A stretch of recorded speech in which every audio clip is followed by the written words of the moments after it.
एक बार एक भिखारी भिक्षा मांगते हुए एक सेठ के घर पहुंचा। सेठ का बड़ा सा मकान देखकर वो बहुत खुश हुआ और मन में सोचता है यहाँ कुछ तो भिक्षा मिल ही जाएगी।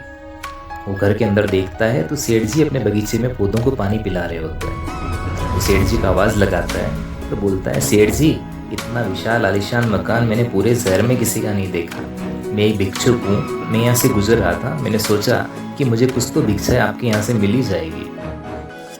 लेकिन भिक्षा मांगने से पहले मैं एक तारीफ करना चाहता हूँ कि आपका मकान बहुत ही सुंदर है। सेठ जी तारीफ सुनकर बहुत खुश हुए। उसने भिखारी को बोला, सेठ जी तारीफ सुनकर बहुत खुश हुए। तब भिखारी ने देखा सेठ जी तो खुश हो रहे हैं। बोला, सेठ जी, पूरे शहर में आपके घर जितना सुंदर कोई घर नहीं है। मैं भिक्षा मांगने आया हूँ, मुझे कुछ भिक्षा दीजिए।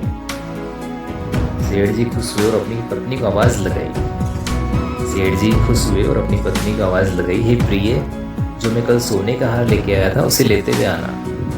भिखारी मन में सोचता है, मैंने तो सोचा था 100-200 रुपये मिल जाएंगे, लेकिन यहाँ तो पूरा सोने का हार आ रहा है। तो फिर सेठ जी को बोलता है, सेठ जी, मकान के साथ तो आपका बगीचा भी बहुत बड़ा है, बगीचा भी काफ़ी सुंदर है, बहुत ही हरे भरे पेड़ लगे हैं यहाँ पे। सेठ जी फिर भिखारी की बातें सुनकर बहुत खुश हुए। उन्होंने फिर से अपनी पत्नी की आवाज़ लगाई, हे प्रिय, जो हार के साथ में कड़े रखे हुए वो भी लेते हुए आना। भिखारी बहुत खुश हुआ, मन में सोचने लगा, मेरी ट्रिक तो काम कर रही है, मुझे लग रहा है कुछ और तारीफ करनी चाहिए सेठ जी। फिर वो बोलता है, सेठ जी, मकान के साथ आपकी तो गाड़ी भी बहुत सुंदर है, ऐसी लंबी गाड़ी मैंने आज तक नहीं देखी।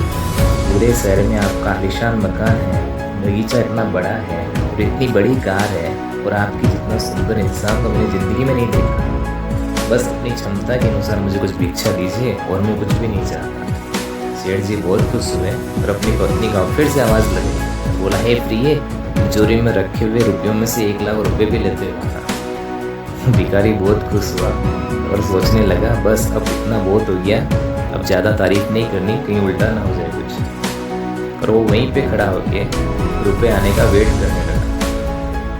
काफ़ी देर हो गई लेकिन कोई अंदर से नहीं आया। तब वो सेठ जी को बोलता है, सेठ जी, अभी तक कोई आया नहीं, आपने रुपये और हार मंगवाए थे, उसे देने के लिए अभी तक कोई क्यों नहीं आया? तब सेठ जी बोले, देखो, तुमने मेरी तारीफ की तो मुझे शब्दों से खुश कर दिया, और मैंने भी तुम्हें शब्दों से खुश कर दिया।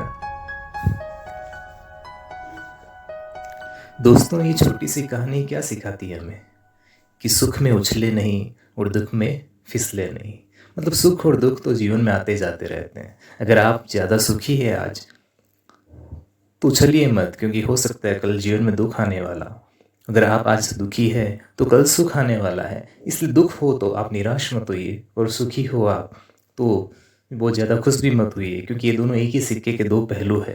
यही तो ज़िंदगी है कि यहाँ पे सुख और दुख दोनों एक भी परमानेंट नहीं है, दोनों ही टेम्पररी है, दोनों आते जाते रहते हैं। ज़िंदगी को ऐसे ही हंसते रहिए, मुस्कुराते रहिए और जीते रहिए। आपको ये स्टोरी कैसी लगी? प्लीज़ लाइक, कमेंट और शेयर करके ज़रूर बताइए।